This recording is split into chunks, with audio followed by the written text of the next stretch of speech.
പ്രിയമുള്ളവരെ, ഞാനിപ്പോൾ ഉള്ളത് കോഴി ഫാമിലാണ്. ഈ കോഴികൾക്കിടയിൽ നിന്നിട്ട് പറയാനുള്ള കാരണം നമ്മുടെ നാട്ടിലെ ചില ഭക്ഷണങ്ങളുടെ വിലയുമായി ബന്ധപ്പെട്ടുള്ള ചില കാര്യങ്ങൾ പറയാൻ വേണ്ടിയിട്ടാണ്.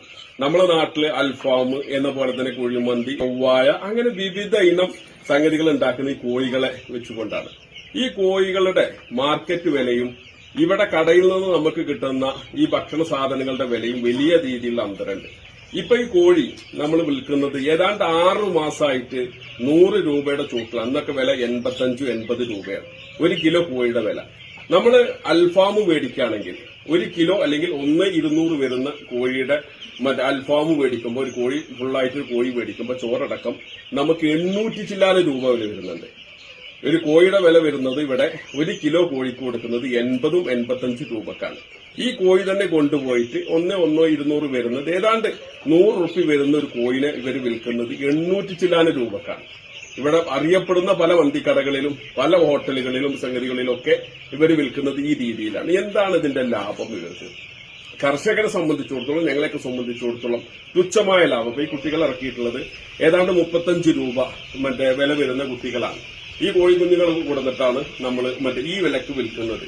ചില സമയങ്ങളിലൊക്കെ കൂടി കിട്ടാറുണ്ട്. ഒരു നിശ്ചിത സംഖ്യ നിശ്ചയിച്ചുകൊണ്ട് അൽഫാമിന് 800 ആണ്. അതിന്റെ കൂടെ വരുന്ന ചോറ് ചെലവുകൾ വരുന്നുണ്ട്. അവർക്ക് കറണ്ട് ബില്ലുണ്ട്, പണിക്കാരുടെ ചെലവുകളുണ്ട്, അതിൽ അരി മേടിക്കണം, മറ്റു സംഗതികളൊക്കെ ഉണ്ട്.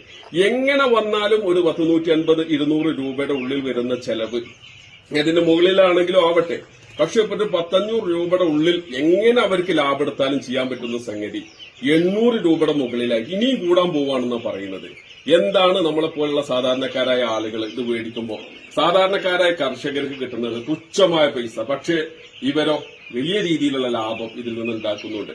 ഈ കോഴിയൊക്കെ പോകുന്നത് 85 രൂപക്കാണ്, 80 രൂപക്കും പോകുന്നുണ്ട്. ഇപ്പൊ ഈ 6 മാസമായിട്ട് കോഴിയുടെ വില കൂടിയിട്ടില്ല. 6 മാസമായിട്ട് 100 രൂപയുടെ ചോട്ടിലാണ്. 1 കിലോ തൂക്കം വരുന്ന, അല്ലെങ്കിൽ 1-200 തൂക്കം വരുന്ന, അല്ലെങ്കിൽ നേറി വന്ന 1.5 കിലോ തൂക്കം വരുന്നതാണെങ്കിലും 120 റുപ്യ 125 റുപ്യാണ് ഒരു കോഴിയുടെ വില വരുന്നത്. അതിലേക്ക് വരുന്ന അരിയാണെങ്കിൽ 1/2 കിലോന്റെ ചോട്ടിൽ വരുന്ന അരിയാണ്. എന്ന പോലെ തന്നെ അതിന് മറ്റ് സാധന സാമഗ്രികളാണെങ്കിലും അതിന് മിതമായ റേറ്റ് ഇട്ടുകൊണ്ട് ബന്ധപ്പെട്ട അധികാരികളും ബന്ധപ്പെട്ട ഫുഡ് ആൻഡ് സേഫ്റ്റിയുടെ ആളുകളൊക്കെ ഇത്തരം കാര്യങ്ങൾ ശ്രദ്ധിക്കേണ്ടതുണ്ട്. ഒരു സമയത്ത് ഒരുപക്ഷെ കൂടുതൽ വിലയാണെങ്കിൽ, കോഴിക്കോട് മാർക്കറ്റിൽ കൂടുതൽ വില വരികയാണെങ്കിൽ അപ്പോഴൊക്കെ കൂട്ടുകയാണെങ്കിൽ തെറ്റില്ല. പക്ഷെ എങ്ങനെ കൂട്ടിയാലും 500 രൂപയുടെ മുകളിൽ കൂട്ടേണ്ട ആവശ്യമില്ല. ഒരു കോഴിയുടെ വില ഈ വിലയാണ്. ഇന്ന് മാർക്കറ്റിലെ പല കടകളിലും, ഇന്നറിയപ്പെടുന്ന പല ഹോട്ടലുകളിലും 800 രൂപയുടെ മുകളിലാണ് കോഴിയുടെ വില വരുന്നത്. അത് അൽഫാം ആണെങ്കിലും ചൊവ്വായ ആണെങ്കിലും മറ്റു സംഗതികളാണെങ്കിലൊക്കെ ആ വിധത്തിലാണ് കൊടുക്കുന്നത്. നല്ല തിരക്കുണ്ട്. ആളുകളെ സംബന്ധിച്ചിടത്തോളം ഹോട്ടലുകൾ അന്വേഷിച്ച് വ്യത്യസ്ത രുചികൾ അന്വേഷിച്ച് ചെല്ലുമ്പോൾ ഇതിന്റെ വിലകളൊന്നും നോക്കുന്നില്ല.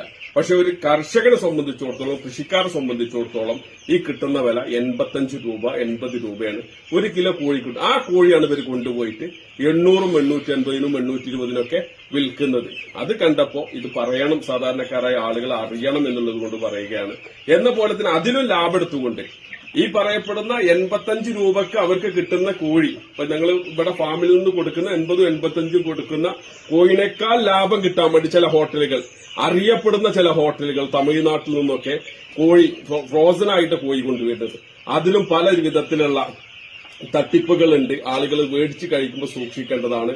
തമിഴ്നാട്ടിൽ നിന്ന് ഫ്രോസൺ വരുന്ന കോഴി പല വിധത്തിലുള്ള കോഴികളാണ് വരുന്നത്. അതിന്റെ ആ ഒരു കൃത്യത ആളുകൾ വരുത്തേണ്ടതുണ്ട്.